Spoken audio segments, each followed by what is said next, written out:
So is Peru safe during a state of emergency? Let's find out.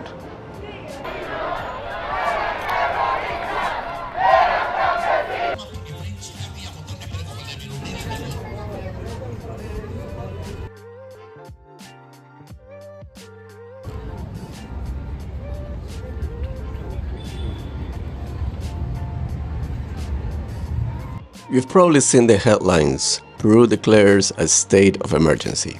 Sounds serious, right? Well, we're here in Lima, and in this video we're going to see what it's actually like to be under a state of emergency in Peru. We'll walk along the Malecon here in Barranco and Miraflores, see what the police presence looks like, and just observe how people go about their day. I'll also explain what a state of emergency really means and how it affects travelers and expats living here.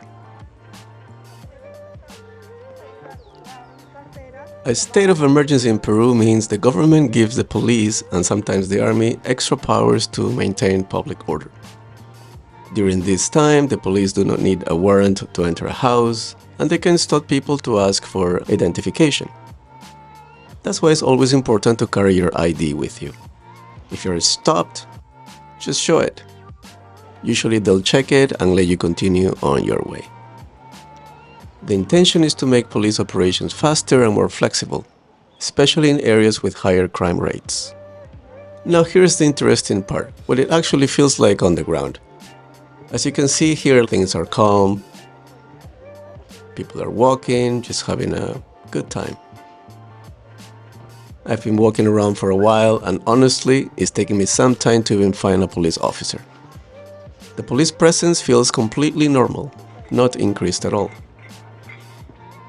Basically, if you never saw the news and you just arrived in Lima, you wouldn't even notice there is a state of emergency.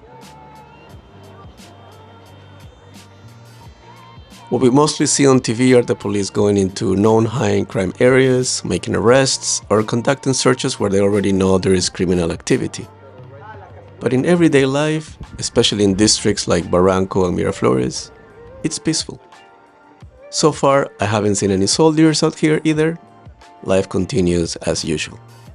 Now, just for contrast, here's a short look at Gamarra in La Victoria, one of Lima's busiest commercial areas.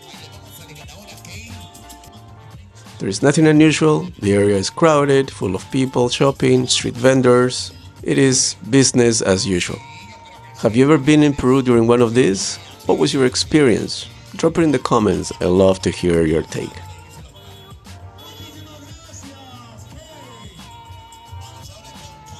Why it was declared?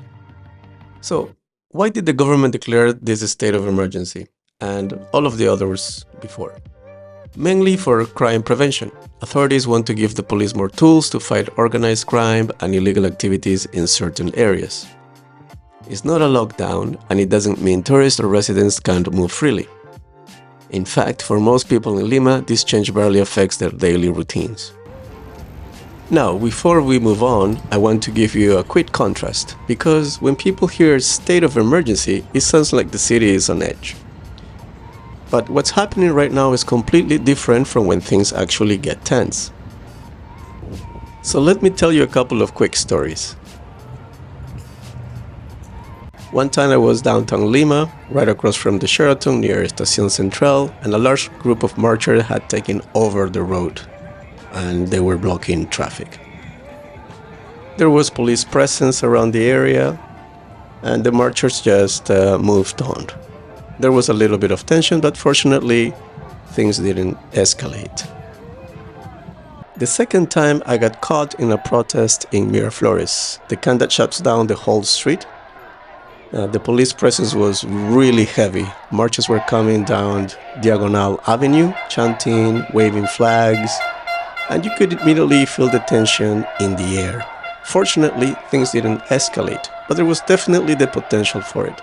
When you see rows of police, streets blocked, and hundreds of people shouting, the energy of the city changes fast. In both situations, nothing major happened, but it was a reminder. If you know there is a protest or a march coming, the smartest thing you can do is steer clear. Even peaceful marches can turn chaotic quickly. And if you see riot police forming a line, that's your cue to head the other way.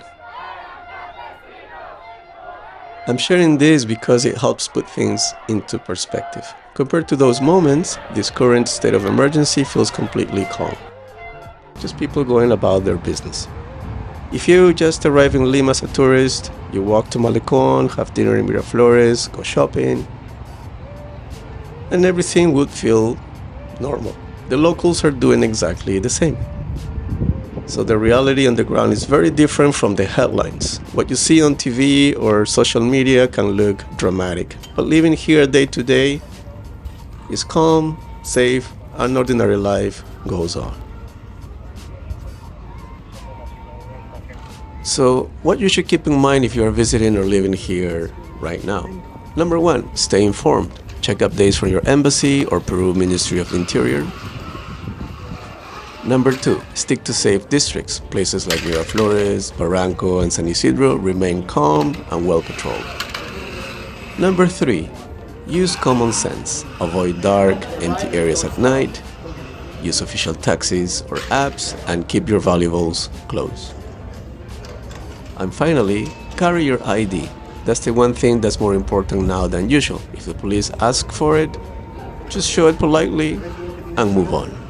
If you're planning to visit Peru or have a longer stay, I offer relocation consults and safety checklists to help you get settled in Peru.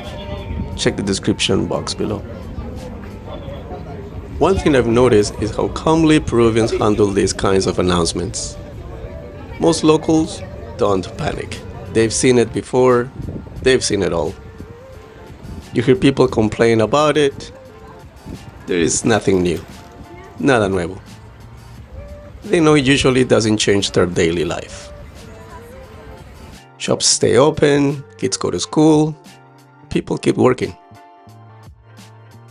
There's this quiet sense of resilience, like we've been through bigger things.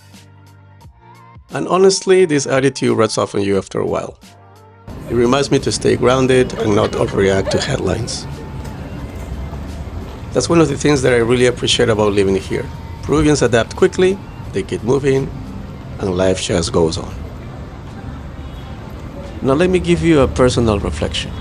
After living here for a while, I can say this. A state of emergency in Peru sounds alarming when you read it online, but on the ground, life goes on. You'll still see people laughing, working, enjoying the ocean views, and going about their daily like normal. Peru is a beautiful country, and while you should always stay smart and informed, there is still a great place to live and travel. So yes, Peru is still safe. Thanks for watching. If this helped you understand what's really happening, give the video a like, subscribe, and check out my other videos on safety in Lima, Peru. This is Victor. Thank you for your time. See you in the next one.